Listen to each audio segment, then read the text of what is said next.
que utilizar las Nous nuestras. devons utiliser les mêmes masques plusieurs fois. Nous, on dépend de la Chine et de l'Inde. Nous devons avoir notre propre production locale.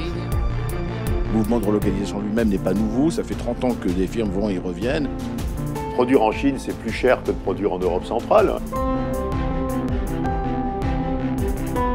Le boom du télétravail pourrait provoquer un vaste mouvement de délocalisation des cols blancs. Il y a déjà un nom, les télémigrants.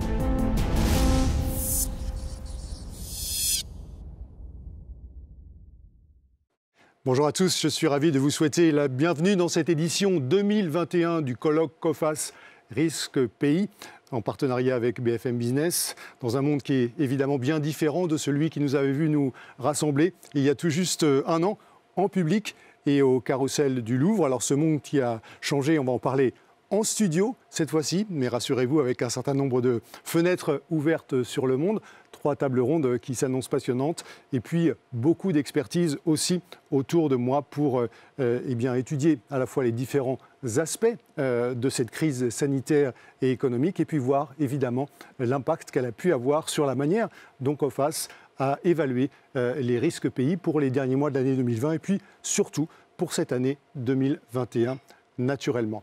Alors c'est une crise planétaire et de mondialisation précisément. Il va être question au cours de cette première table ronde. Nous allons passer 1 heure ensemble pour réfléchir notamment aux circonstances dans lesquelles on a évolué d'une mondialisation des produits vers une mondialisation des services, mais à la lumière bien sûr du choc qu'a subi l'économie mondiale ces derniers mois. Et avec moi pour échanger sur ce thème évidemment très important, Corinne Vadkar, bonjour. Bonjour.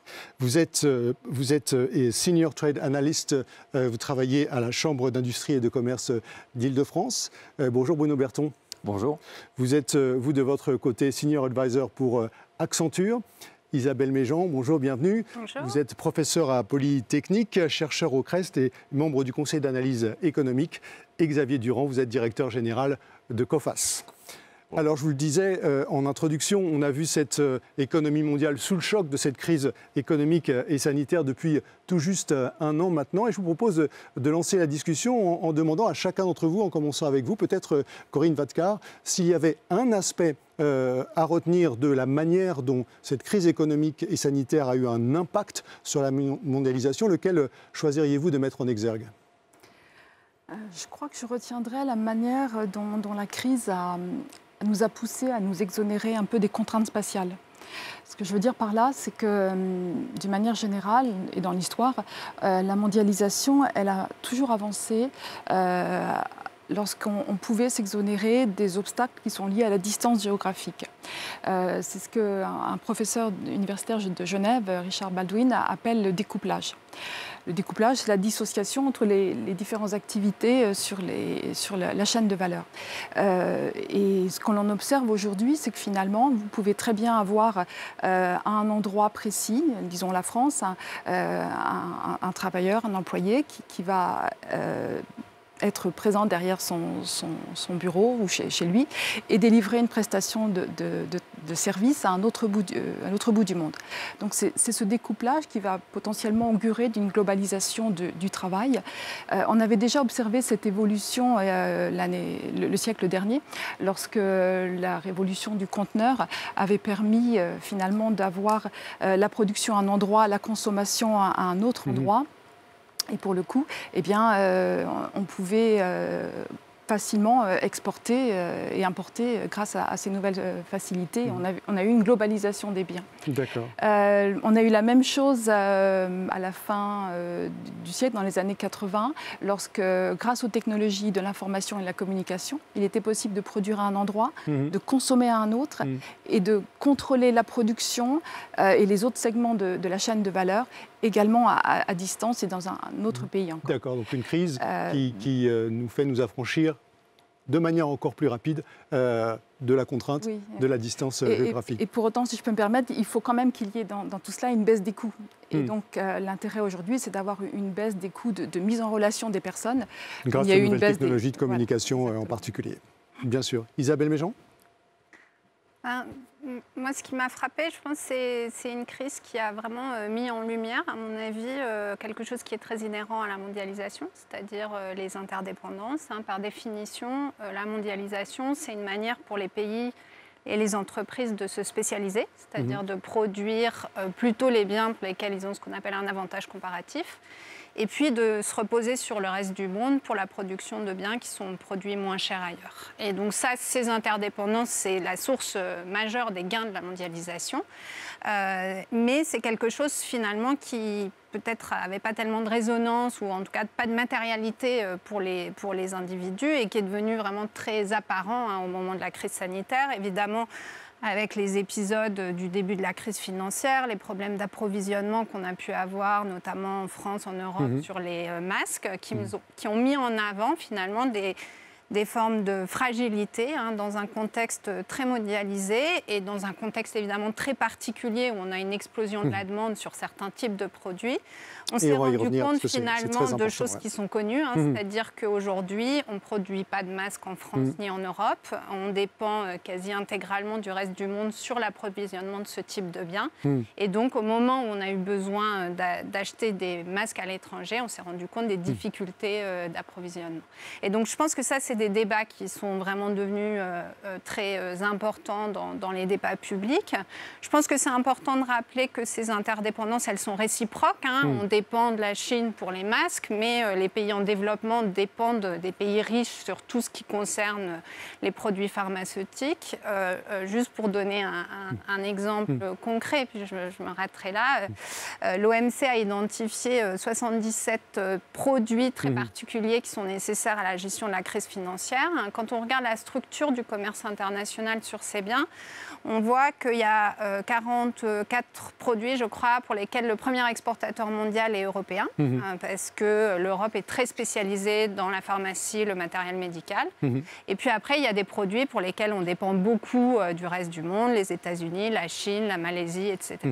Donc on mais a seulement 10 pour la Chine, selon le document que vous m'aviez fait passer, effectivement, voilà, sur les 77, et ce n'est pas forcément l'idée qu'on aurait spontanément, en fait. Non, finalement, c'est très représentatif du commerce international. Dans le commerce international, donc la Chine est le premier exportateur mondial, l'Allemagne est le deuxième exportateur mondial. Donc quand on agrège toute l'Europe, l'Europe a évidemment une place majeure dans le commerce mondial. Après, ici, peut-être c'est un peu plus central, la place de l'Europe est un peu exacerbée parce que les biens qui sont nécessaires à la gestion de la crise, c'est des médicaments, du matériel médical, donc c'est des choses pour lesquelles on a plutôt un avantage comparatif. Mais effectivement, ce que ça montre, c'est qu'il y a des interdépendances qui sont importantes et qui sont plus importantes aujourd'hui qu'il y a 20 ans.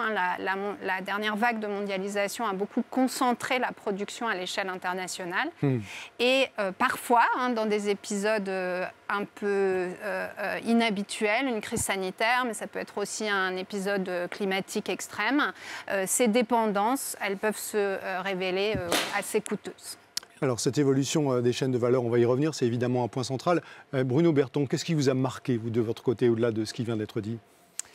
Ce qui m'a marqué, c'est que cette crise a généré une accélération de la digitalisation absolument spectaculaire.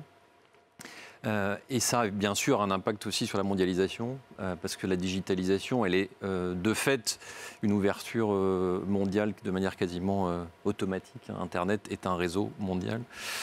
Et on s'est rendu compte, c'est ce qu'on disait à nos clients au début du confinement, que toutes les entreprises auraient souhaité être beaucoup plus digitales le jour où elles ont compris qu'elles étaient confinées.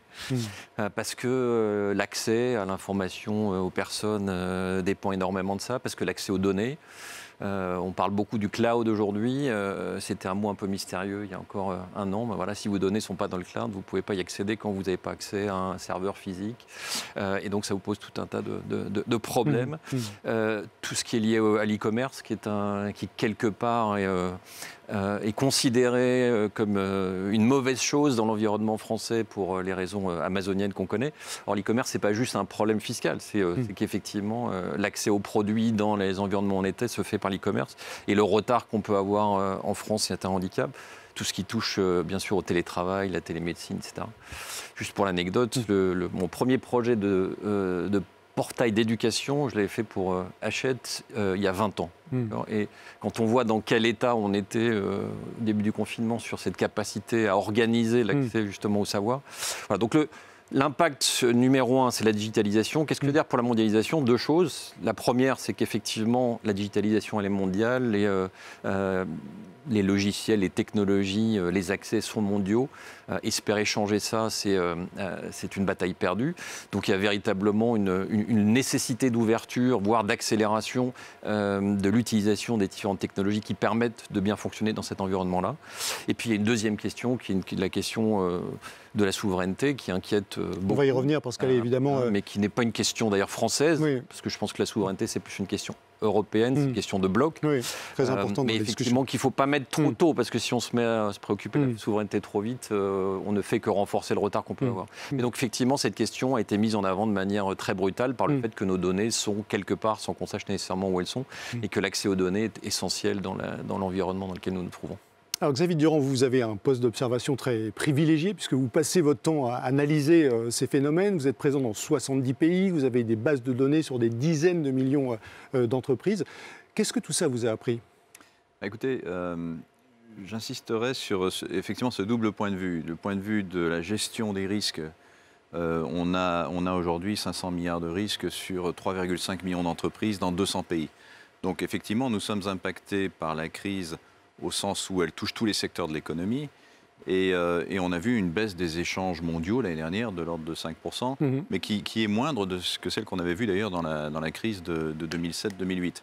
Moi, je crois que le point de vue qui m'a le plus frappé, c'est celui du chef d'entreprise, d'une entreprise mondialisée déjà, et qui a vu tout à coup la crise nous permettre d'oser utiliser la totalité des moyens qui avaient été développés ces dernières années et que très franchement, on n'utilisait pas à leur plein potentiel. C'est-à-dire par exemple? Je pense à la digitalisation. Donc, on est passé en 24 heures à un mode télétravail mondialement. Et ça s'est très bien passé. On n'a pas perdu le contact avec nos clients. On a continué, voire accéléré notre productivité. Et ce qui est extraordinaire, c'est qu'on n'aurait jamais osé, on n'aurait même jamais imaginé de pouvoir le faire. Donc on s'est rendu compte que c'était possible par la nécessité. C'était un formidable accélérateur d'innovation, si vous voulez. Et puis on a arrêté de voyager. Donc dans une entreprise mondialisée comme nous, c'est assez extraordinaire de passer un an sans pouvoir se voir physiquement à travers 170 pays. On a eu ensuite, si vous voulez, des demandes qui ont commencé à nous surprendre. Enfin, des employés qui habitent Paris, mais qui me disent « je voudrais aller habiter en province ».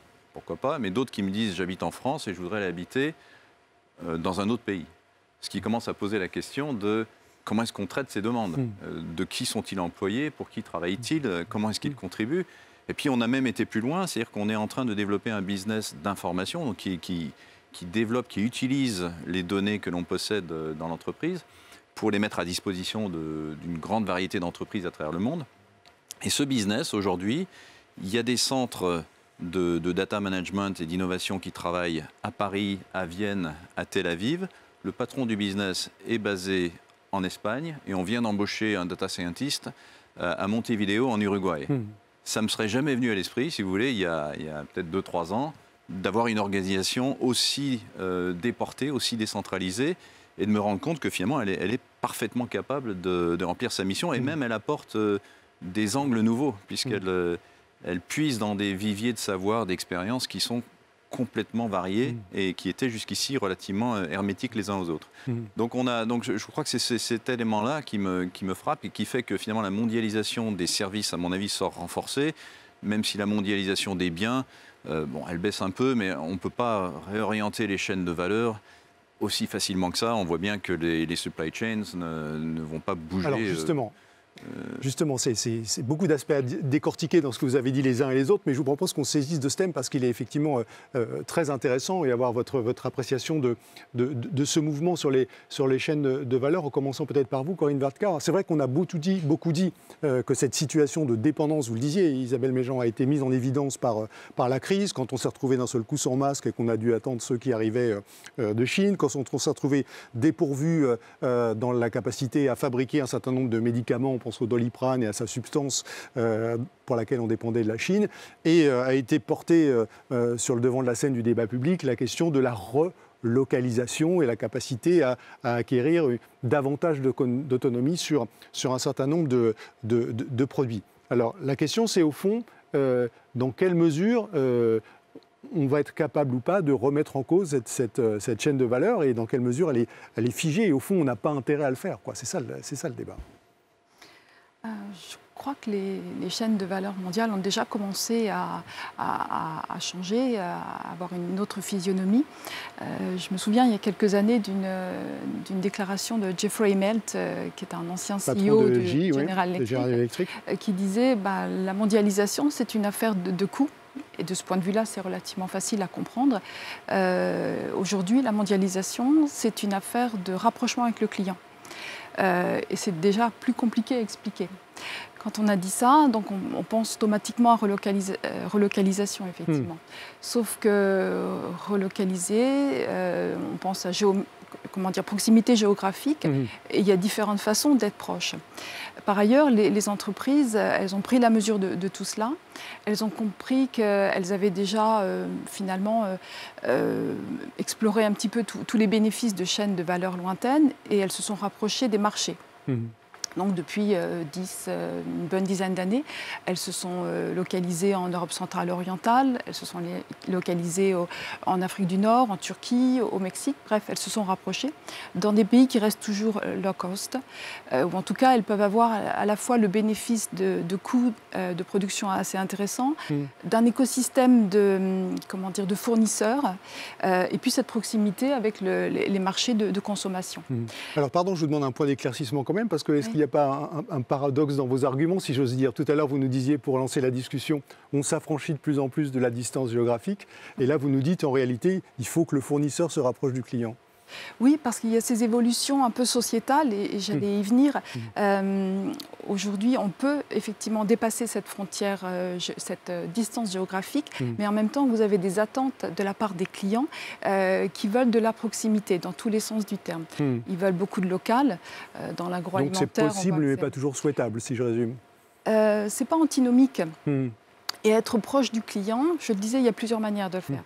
Et surtout, ce n'est pas parce que vous vous rapprochez d'un marché que vous vous rapprochez du client. En étant finalement au Maroc, vous pouvez très bien ne pas forcément prendre en compte ces véritables attentes. Du coup, on voit que les chaînes de valeur se sont réorganisées différemment. On a beaucoup parlé pendant la crise de chaînes de valeur continentales ou régionales. Effectivement, il y a des groupes qui se sont déjà réorganisés de cette manière. Et du coup, sur une région, sur un continent, elles réorganisent des flux d'approvisionnement, de production et de livraison. Ces chaînes sont indépendantes d'un continent à l'autre. Et puis, vous avez un autre schéma, peut-être encore plus ancien, qu'on appelle, alors on parle de glocalisation pour dire ça, c'est le fait qu'aujourd'hui, il est important d'être... Mélange de globalisation et localisation. Il est important d'être local en tant qu'entreprise étrangère dans un pays donné. Il faut être français en France, mais il faut être chinois en Chine, etc., américain aux États-Unis. Et pour le coup, eh bien, les entreprises, elles ont développé des chaînes qui sont ancrées un peu nationalement. Elles sollicitent des réseaux de fournisseurs locaux, elles distribuent dans le pays donné. Et je pense qu'en fait, tout ça montre qu'au-delà de la relocalisation, il y a d'autres voies.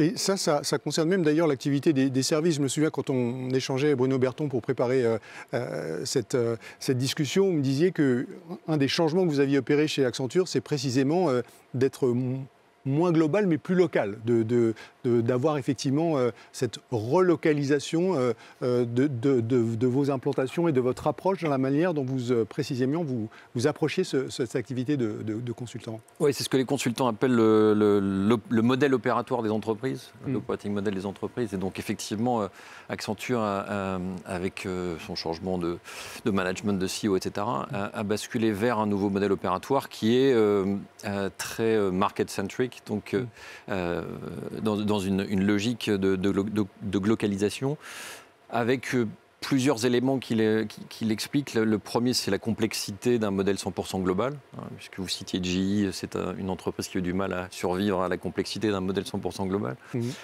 Et en particulier dans les services, il y a un besoin d'interaction très locale avec les clients pour une entreprise française, le fait d'avoir un interlocuteur qui s'appelle Accenture, Capgemini, McKinsey, etc., c'est moins important que d'avoir un interlocuteur qui est considéré comme un alter ego, qui comprend l'environnement et qui est local. Et le confinement, enfin toute la pandémie, ce qu'elle a montré, c'est qu'il y a tellement de décisions qui doivent être prises localement dans un environnement de crise que même les entreprises qui n'avaient pas anticipé ça se sont mises à le faire. Parce que essayer de dicter de Moscou, de Pékin ou de Washington à un patron en France ce qu'il doit faire par rapport à la filiale ou l'activité locale, ça devient quasiment impossible puisqu'il y a une nécessité d'adaptation, y compris même à l'intérieur de l'Europe. Donc ça, c'est effectivement une évolution. Pour rebondir sur ce que disait Corinne, dans tout ce qui est services numériques, on parle de offshore, nearshore. Et l'offshore, c'était la tendance justement des global chains, des global value chains, avec justement l'externalisation en Inde en particulier d'un certain nombre de services informatiques. Ce qu'a révélé la crise, c'est que la limite du modèle, c'est lorsque vous faites du home office en Inde, c'est un petit peu plus compliqué que de faire du home office à Paris. Et tous les ingénieurs qui sont à Bangalore, les conditions dans lesquelles ils travaillent en home office sont plus proches des conditions moyennes en Inde que des conditions moyennes en France. Donc vous avez toute une problématique un peu particulière. Mais cela dit, toutes les entreprises ont réussi à gérer ça. Mais on était déjà passé sur des modèles nearshore qui sont a priori au coût unitaire un peu plus chers, mais qui ont l'avantage d'une meilleure proximité, d'une communauté linguistique, d'une meilleure activité. Donc ça, c'est effectivement une première tendance. Il y a un deuxième aspect qui était implicite dans ce que disait Corinne sur les chaînes de valeur, c'est la réactivité. C'est-à-dire que par moment, le sujet du coût est à contrebalancer avec un sujet de gestion des stocks et de réactivité. C'est tout le problème du textile. Et je pense qu'Isabelle va revenir là-dessus parce qu'elle a donné de très bons exemples justement sur ces problématiques de risque d'offres et de concurrence plutôt, ou de mise en concurrence plutôt que de sujets véritablement de globalisation.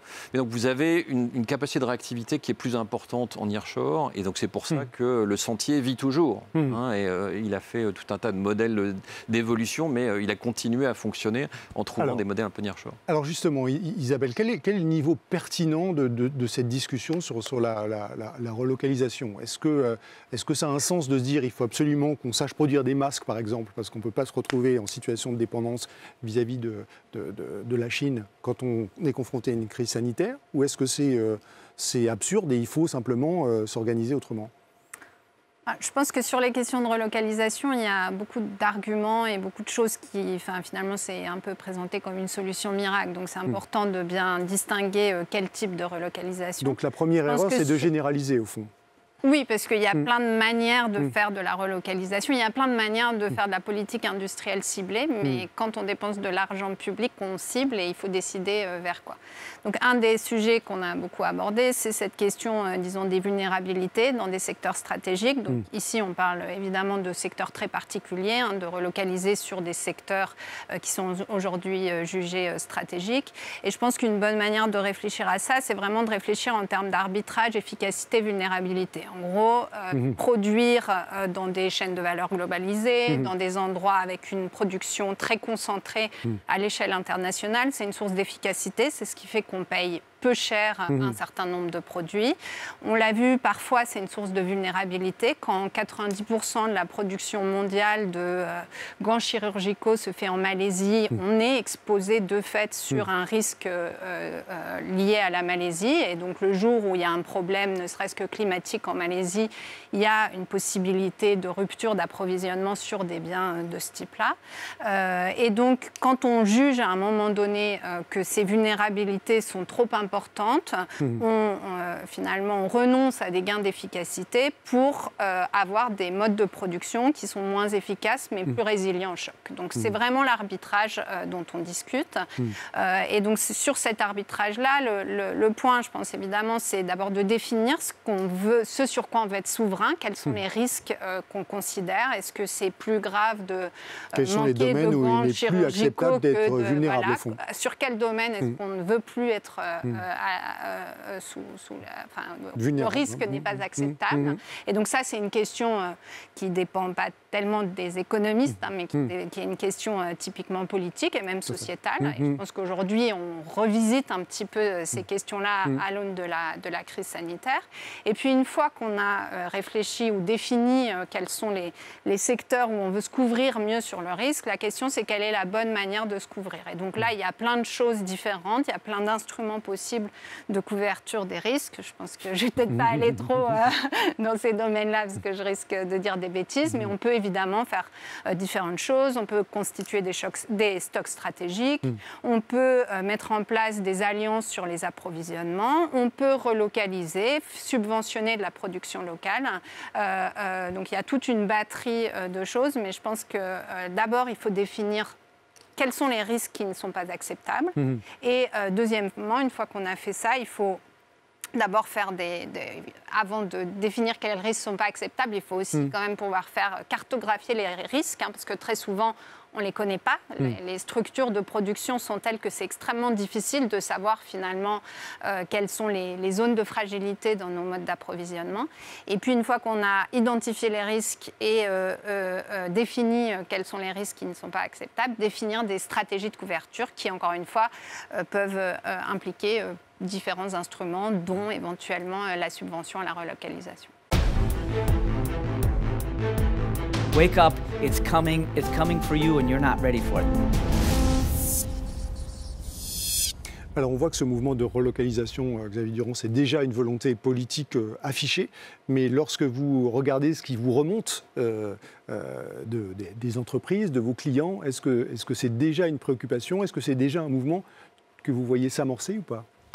Ce sont des mouvements qui sont lents, je pense. On peut décider, comme le disait Isabelle, d'engager une politique de relocalisation de certains secteurs stratégiques, mais ça sera toujours choisi, ça sera toujours limité dans la quantité. Les chaînes de valeur mondialisées aujourd'hui, elles sont énormes. Les investissements qui ont été faits dans chaque pays sont gigantesques. La disponibilité de main-d'œuvre qualifiée n'est pas infinie, donc on ne peut pas relocaliser très facilement des industries qui sont fortes en main-d'œuvre, en investissement en capital. On ne peut pas le faire comme ça. Donc il y a forcément des choix ciblés qui doivent être faits. Donc on voit, nous, effectivement, on a vu au moment où le virus est arrivé des commencements de relocalisation, par exemple vers la Chine, vers les marchés émergents asiatiques, mais avec une capacité de mouvement et d'absorption qui est limitée.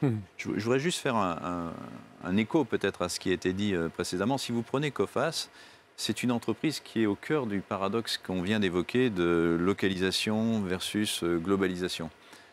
Pourquoi est-ce qu'on est dans 70 pays? Parce que si vous voulez appréhender le risque du Brésil, il faut parler le portugais, il faut lire les journaux locaux, il faut comprendre le contexte économique et politique local, et il faut être au contact des entreprises pour sentir, entre guillemets, et s'informer. Même chose dans tous les autres pays du monde. Et en même temps, nous sommes une entreprise mondiale en ce sens que toutes nos équipes dans le monde entier travaillent sur une même base de données, selon un même process, et sont capables d'échanger en permanence. C'est quelque chose qui est tout à fait nouveau. Si une entreprise, n'importe où dans le monde, nous demande le score ou le rating d'une entreprise quelque part ailleurs dans le monde, il nous faut moins d'une journée sur n'importe quelle entreprise pour vous donner une réponse. C'est quand même assez extraordinaire. Donc on est dans ce paradoxe complet qui est qu'à la fois on est très locaux et qu'on est très globaux. Et je crois que ce que cette crise, moi, ce qu'elle m'apporte, c'est l'importance, ou elle renforce ma conviction que l'agilité est essentielle. Lorsque nos activités en Chine, au début de la crise, étaient bloquées, on a dû déporter une partie de l'activité sur Hong Kong. Très vite, le virus est arrivé à Hong Kong, on a renvoyé tout le monde en Chine. Très vite, on a dû faire des backups d'un centre vers l'autre. Donc ce n'est pas seulement la question de la vulnérabilité, c'est aussi la question de la résilience de l'ensemble et quelles sont les souplesses que l'on a et comment est-ce qu'on peut finalement faire face à des phénomènes parfaitement imprévisibles. Je crois que cette crise du Covid, elle était difficilement prévisible dans le détail. On pouvait imaginer qu'il y a un virus qui arrive, on l'avait prédit, mais on ne savait pas quand, on ne savait pas où, on ne savait pas comment ça allait impacter. Et je crois que dans le détail, on ne sait d'ailleurs pas comment ça va se passer dans les 12 mois qui viennent. Donc cette notion de résilience, Je crois qu'il faut voir les supply chains non pas seulement en vulnérabilité absolue, mais en vulnérabilité systémique.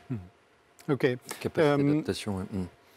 Oui, je voulais juste rebondir sur le terme relocalisé, parce pour moi, c'est un terme qu'il faut essayer de bannir, dans la mesure où il a une connotation hyper politique.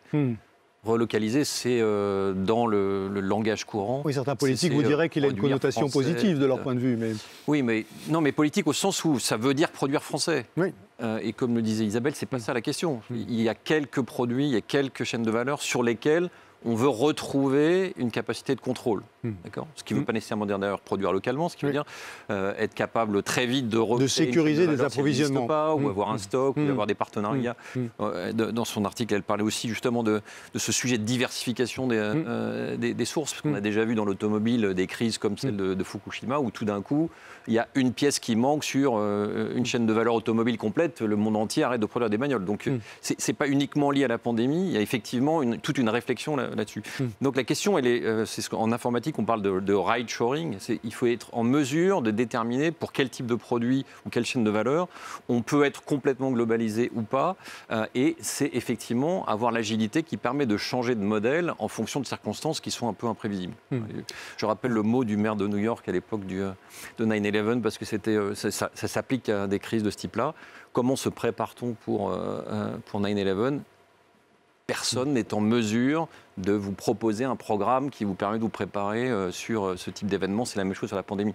Donc la préparation, c'est justement une multiplicité de mouvements qui vont faire que vous êtes plus agile, que vous avez effectivement les capacités digitales qui vont bien, que vous avez une certaine diversité d'approvisionnement qui est déjà organisée, etc. Alors ce débat sur les relocalisations, vous êtes d'accord tous pour dire qu'il appelle des réponses à la fois complexes, multiples et pas simplement consistant à dire j'ai une usine en Chine et je vais la transférer quelque part sur le territoire français. Il vient se greffer à un mouvement de fond qui était l'idée originelle qu'on avait pour cette table ronde, qui est le passage d'une mondialisation industrielle de plus en plus vers une mondialisation des services. Qu'est-ce que ça veut dire une mondialisation des services concrètement, Corinne Vadkar ? Alors, je parlerai même de mondialisation servicielle et je vais m'en expliquer. D'abord, les transitions, là aussi, c'est des choses qui se font sur le temps long. La mondialisation des services, au sens classique du terme, elle n'est pas nouvelle.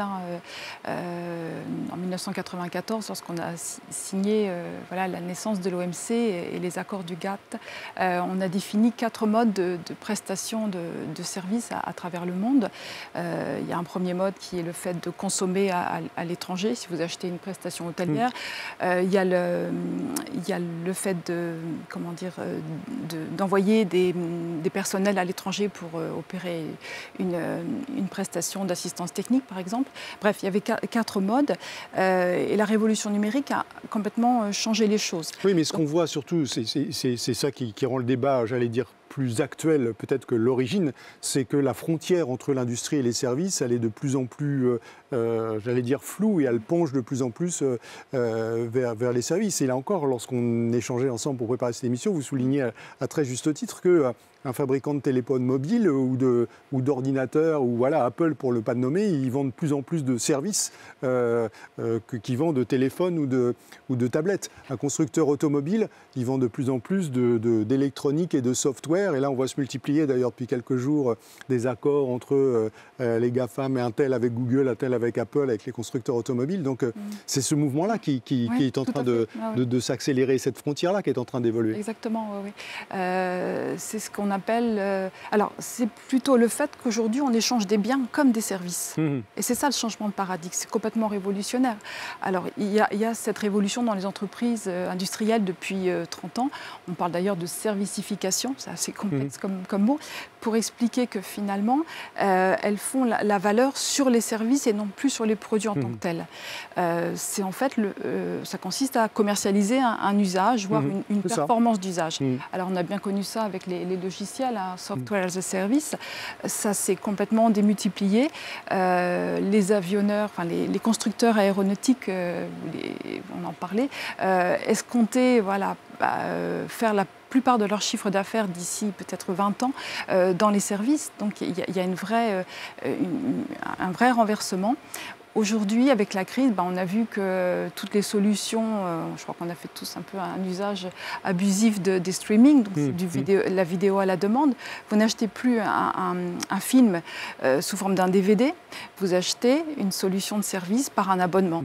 Même chose également avec l'alimentation, la restauration, à cause des contraintes, mais finalement, on achète la nourriture comme un service grâce aux solutions de livraison, ce qu'on appelle food as a service. Et pendant 30 ans, c'est vrai que l'industrie, elle a été pionnière dans cette transformation. Les services étaient un peu en retard, et avec la crise, les choses se sont accélérées. Ce que je trouve ça extrêmement puissant. Il y a des conséquences à la fois positives et négatives. Ou en tout cas, ça implique des vrais changements au niveau de l'entreprise. Ça veut dire que ce n'est plus tout à fait le même métier. Ça veut dire que vous changez de modèle de revenus. Si vous, entre vendre et proposer un abonnement, ce n'est pas la même chose. Vous devez pricer les choses différemment parce que pricer un prix et pricer un service, ce n'est pas la même chose. Et éventuellement, vous devez changer de modèle économique. Mais là où je vois des opportunités considérables, c'est qu'en fait, en étant dans ces modèles-là, on a appelé à la Chambre de commerce de Paris et d'Île-de-France l'économie servicielle, c'est le fait que vous devez apporter une réponse à des problèmes dans le monde entier. Donc vous partez des usages, vous devez connaître les clients, vous devez être effectivement multilocal, c'est ce que vous disiez tout à l'heure, parce que si vous ne comprenez pas, vous ne récupérez pas les données de la part de ces clients, vous allez rater votre réponse et vous ne pourrez pas apporter le service approprié.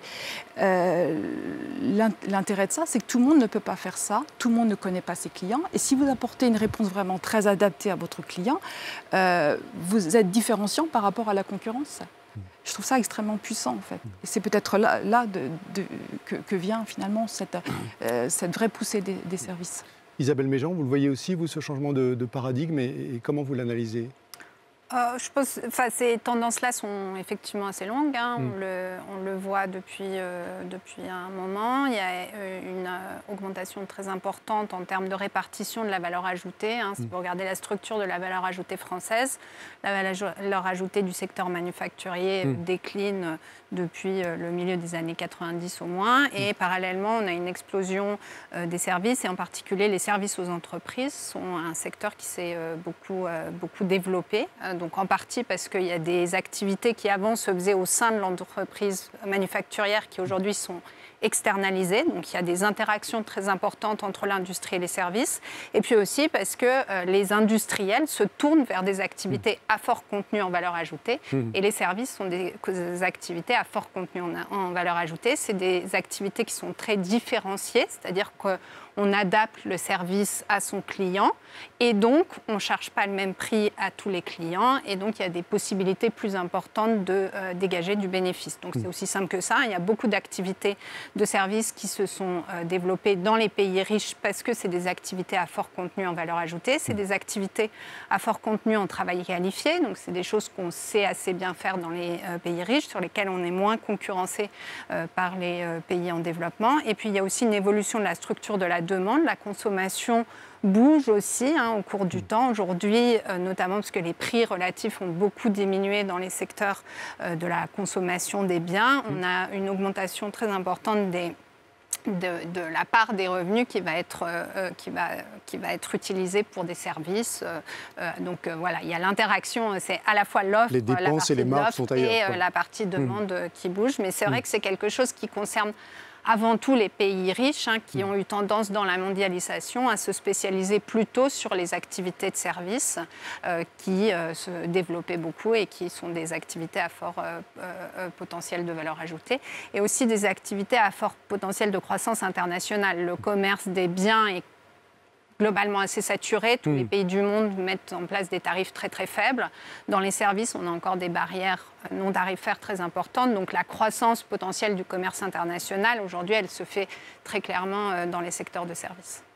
Alors, il y a un mouvement qu'on voit parallèle à celui de relocalisation, et ce n'est pas exactement le même, parce que la relocalisation, on l'a bien vu, elle correspond à des impératifs, j'allais dire qu'il a en l'occurrence été à la fois immédiat et sanitaire, mais on a beaucoup vu monter également ces derniers mois et ces dernières années un débat sur la souveraineté au sens plus large du terme. Moi, la question que je voulais vous poser, c'est est-ce que vous avez le sentiment que la mondialisation au sens strict du terme est un mouvement qui est sinon menacé, en tout cas remise en cause, parce qu'on voit émerger autour de la Chine, par exemple, un environnement économique et géopolitique de plus en plus autonome, une volonté véritablement de s'affranchir de la dépendance vis-à-vis de l'Occident dans tous les domaines. On voit des responsables politiques qui, de plus en plus ouvertement, défendent des thèses protectionnistes, la fermeture des frontières, etc. Donc, ce n'est pas seulement la relocalisation, hein, ça va plus loin que ça. Est-ce que, au-delà des discours politiques, vous voyez émerger un mouvement qui nous fait passer d'années où véritablement il y a eu des avancées de la mondialisation vers la constitution d'un monde où, autour de plusieurs pôles, éventuellement, il y aurait des frontières, y compris en termes d'échange de produits et de services, plus importantes? Alors, moi, je vous dirais que il y avait déjà beaucoup de barrières. Et on a eu l'illusion pendant les 20 dernières années ou l'impression, ou c'était la réalité, que les barrières tombaient. Petit à petit, le monde devenait plus plat et qu'il était plus facile d'opérer à travers les frontières, les barrières douanières, les barrières réglementaires. Vous parliez de la Chine. Ça a toujours été un pays difficile d'accès pour les entreprises internationales. Et la question, c'était de savoir est-ce que le pays allait s'ouvrir et donc permettre une mise à égalité ou des échanges à égalité entre l'Occident et la Chine, ou est-ce qu'au contraire, ce qu'on est en train de voir, on est en train de créer deux mondes, comme vous le disiez, qui s'ignorent et qui ont leur propre écosystème et qui ont leur propre contrôle, j'allais dire, des technologies essentielles. Parce que derrière tout ça, il y a des questions de souveraineté, il y a des questions de pouvoir, il y a des questions d'influence. Donc je crois qu'on a eu une phase effectivement d'ouverture, et puis que les crises, bien sûr, avivent les tensions. Elles amènent, je dirais, des questions auxquelles on n'avait pas forcément réfléchi ou pas eu besoin d'apporter de réponse. Et je crois qu'aujourd'hui, on est devant ces questions qui deviennent beaucoup plus présentes. Hein, donc on a vu une tentative d'isolation des États-Unis, j'allais dire un peu, dans un sens, un repli sur soi. On a un Brexit qui est quand même un repli sur soi de l'Angleterre par rapport aux Européens. Je crois qu'on a beaucoup d'enjeux de ce type-là qui sont en train de se jouer à l'aune de cette crise que l'on vit. Bruno Bertrand, il y a quand même un sujet crucial dont on voit bien qui revient dans les échanges, qui est celui de la maîtrise des données. La maîtrise des clouds. Et là, il y a quand même un vrai débat de fond à avoir sur où est le bon niveau de souveraineté. C'est-à-dire qu'il y a un moment donné où un ensemble de pays ne peut pas dépendre d'un autre, et on voit bien toutes les difficultés qu'il y a à avoir ces géants américains qui maîtrisent en gros les données du monde entier, le retour de bâton qu'il y a eu quand un opérateur chinois a voulu installer des antennes partout parce qu'on s'est dit il va se servir de ces antennes pour recueillir les données et nous espionner et en faire des usages qu'on ne saura pas forcément maîtriser. Donc ça, c'est vraiment un sujet fondamental. Comment est-ce qu'on répond à ça? Et quel est le bon niveau pour s'assurer qu'on continue à avoir une économie mondiale fluide, mais qu'en même temps, on maîtrise ces aspects fondamentaux, et qui est notamment la maîtrise des données? Je crois qu'effectivement, la question, c'est sur le comment, parce que pour l'instant, personne n'a de réponse. Pas plus les Américains qui voient leurs élections dévoyées par des intrusions russes, très probablement. Pas plus les Chinois qui se sont complètement fermés, puisqu'ils ont recréé finalement leur propre réseau pour éviter un risque de contamination qu'ils n'auraient pas pu maîtriser. Donc ils ont préféré effectivement Alibaba aux équivalents américains. Et aujourd'hui, les Européens qui s'inquiètent effectivement que finalement les données dans le cloud sont majoritairement hors d'Europe, avec les risques que ça peut représenter. Donc je pense que la question est d'importance, et la réponse est très compliquée. Et probablement pas, en tout cas, à travers un modèle protectionniste traditionnel. qui serait trop facile à contourner. Il me semble qu'il y a un premier élément de réponse que Xavier a mentionné, c'est celui des blocs. C'est-à-dire qu'on est en train de voir se reconstituer de fait un bloc européen, un bloc américain et un bloc chinois. Je ne sais pas trop où le Japon va se situer par rapport à ça, parce que je ne les vois pas nécessairement dans le bloc chinois. L'Amérique latine probablement aurait moins de problèmes à être proche des Amériques, et l'Afrique pourrait être proche de l'Europe.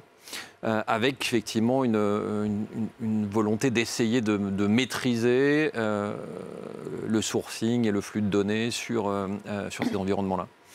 Mais même ça, c'est finalement assez complexe, parce que justement, si on prend tous les modèles de plateforme, vous avez nécessairement une interaction entre un modèle de données global et un modèle local. Si vous êtes Amazon et que vous livrez en Chine, ou inversement, si vous êtes une plateforme chinoise, qui sont très présentes sur toute l'Asie du Sud-Est, toute l'Afrique, etc. En tout cas, je pense qu'il y a une prise de conscience à travers ce qui s'est passé, qu'il faut réfléchir à cette question de souveraineté numérique. C'est probablement le terme qu'il ne fallait pas utiliser, mais comme c'est celui qui est dans le public, je l'utilise quand même. Et de comprendre effectivement, je pense que les termes d'Isabelle sont les bons, c'est une question de où sont nos vulnérabilités, et comment on développe un modèle résilient en ayant suffisamment de compréhension et de maîtrise de certaines sources de données. Parce que je crois qu'il faut éviter la peur apocalyptique en disant je ne donne pas mes données parce que ma mère ne veut pas donner ses données parce qu'elle a peur que quelqu'un puisse savoir ce qu'elle fait. Je pense qu'effectivement le monde entier s'en fout. Mais à l'inverse, il y a effectivement certains types de données qui peuvent devenir extrêmement comment dirais-je, sensibles. Et les Américains sont les mieux placés pour en prendre conscience, parce que ça leur est arrivé par devers eux. Ils n'imaginaient quand même pas que c'était Facebook qui allait avoir ce type d'impact sur la démocratie américaine. Ils sont au cœur de ça.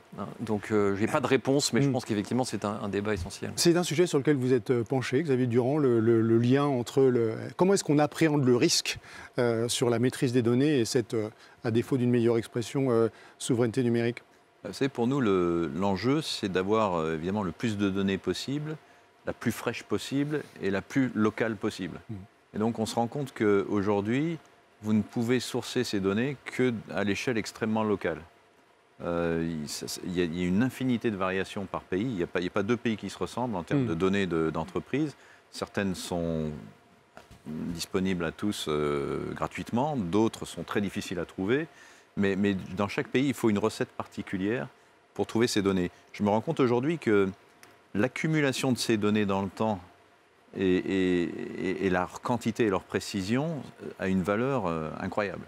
Et c'est ce qui fait d'ailleurs je dirais l'expertise de COFAS, c'est d'avoir pu pendant un siècle traverser toutes les grandes crises qu'on a vécues et survivre malgré les chocs économiques, militaires, sanitaires, enfin tout ce que vous voulez, politiques qu'on a pu et donc cet historique de données, et je crois que c'est pas vrai seulement dans notre métier. Je pense que on pourrait généraliser ça à beaucoup d'autres endroits. Si vous prenez la médecine par exemple, si vous avez entre les mains un historique du cancer sur une très large population, vous avez un avantage extraordinaire en matière de thérapeutique et d'invention de thérapeutique.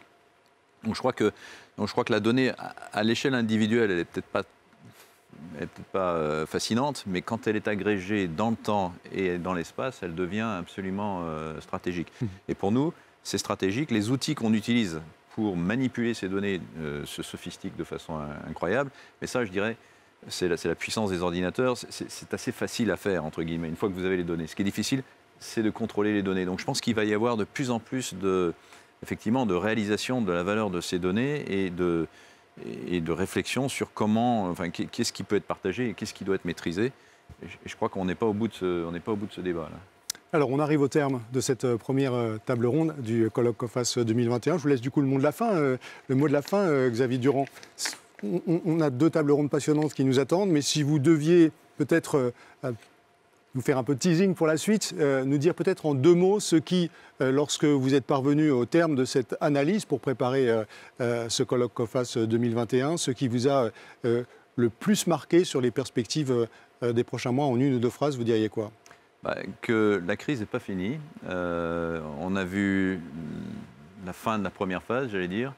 On arrive à un moment, un tournant, si vous voulez, où il y a des vaccins. Donc on se dit, il y a un espoir. On voit qu'on va pouvoir en sortir. Mais deux choses. D'abord, ce n'est pas complètement certain et on ne sait pas exactement à quel rythme et dans quelles circonstances. Puis ensuite, il va y avoir des conséquences à cette crise parce qu'elle a entraîné, on le disait, de l'innovation, des changements, des accélérations, parce qu'elle a créé beaucoup de dettes, parce qu'elle a déstabilisé des entreprises qui se pensaient pérennes, parce qu'elle a bouleversé des secteurs entiers. Et donc je crois que dans un sens, on va vivre dans le futur un peu ce qu'on vient de vivre, c'est-à-dire des choses assez inattendues, assez surprenantes, et que la clé, encore une fois, ça va être l'agilité. Merci beaucoup. Merci à tous les quatre d'avoir participé à cette discussion tout à fait passionnante. Merci à tous de nous avoir suivis. C'était donc la première de nos 3 tables rondes du colloque COFAS 2021 en partenariat avec BFM Business. On se retrouve bien sûr pour parler ensuite de l'Europe, des relations entre l'État et l'économie, et puis pour passer dans le détail, en revue, évidemment, les perspectives 2021, cette évaluation précise par COFAS des perspectives 2021 et du risque pays.